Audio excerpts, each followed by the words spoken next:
Right, I want to go over an issue we have followed quite often, and it's now blowing up again.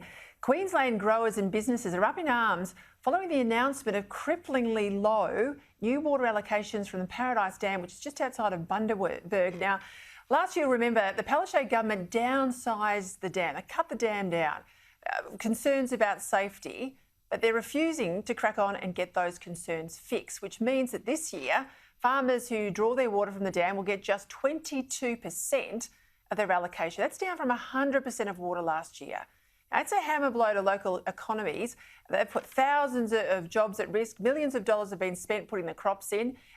There's fruit trees, all manner of things, all in the middle of a drought. Now they can't get the water to keep them alive. Keith Pitt is the Minister for Resources and Water. He's also a local in that area as the seat of Hinkler's MP. He joins me now from Bundaberg.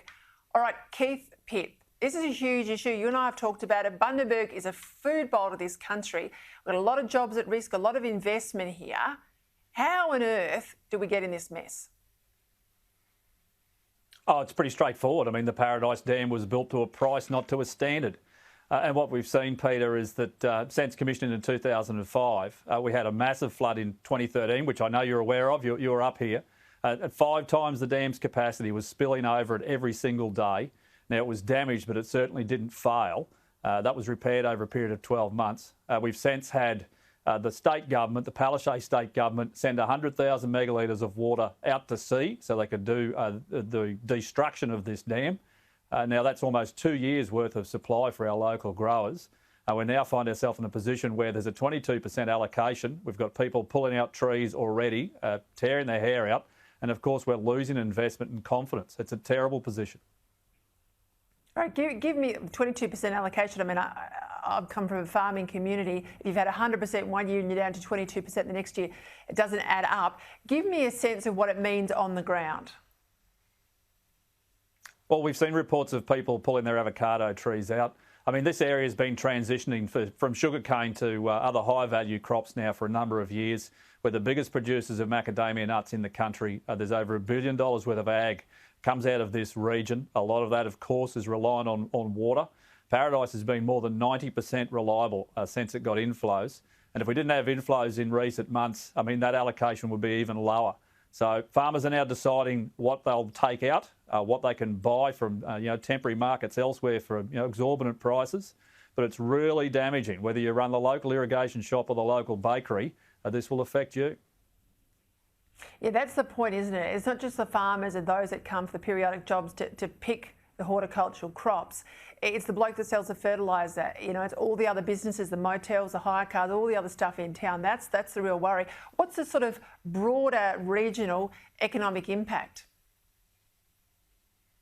Oh, it's significant. I mean, there's now a case being put forward in terms of a lawsuit from local growers about the loss of the dam supply because they're directly affected. How do they pay their bank back when they're not going to be producing as much as they'd forecast?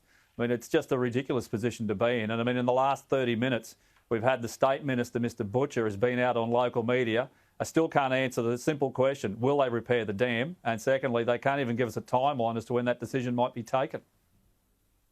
There was a discrepancy, remind me, Keith, there was a discrepancy between one cheaper patch-up job that would have given the dam a 50% capacity and a much more expensive $800 million, it might have been, a rebuild that would take it back up to 100% capacity. Now, if Queensland's spending literally billions of dollars on an Olympic Games, why can't they spend the money they need to get this dam right up to what was promised? Well, they spent $100 million to knock the wall down. I mean, you can find billions of dollars for Cross River Rail and obviously what they're looking to invest for the Olympic Games. But this is long-term damage to our local economy. It's a long-term blow to confidence. The place has been building up slowly over a period of time for agriculture. I mean, Peter, our unemployment rate here is twice the national average. It's 11%, youth's at 27%. As the local member, it's just appalling. We're doing everything we can to address it. But you need to keep driving the economy, and water is critical in an agricultural region. All right, I've got to go, but what can we do to help? Oh, look, more pressure we put on the state, the better. Unfortunately, I think we've got a minister with his L plates on who doesn't really understand. They're getting bamboozled by technical reports and engineers. It's pretty straightforward. They brought over the world's leading expert. He said it could be repaired. They didn't take that advice and knock the wall down. It needs to be fixed and it needs to be committed to as soon as possible. All right, you keep the pressure up. We'll do that here. Keith Pitt, who is an engineer and knows what he's talking about, unlike the L-plate minister, thank you for your time. Great to be with you and looking forward to seeing you up here, Peter.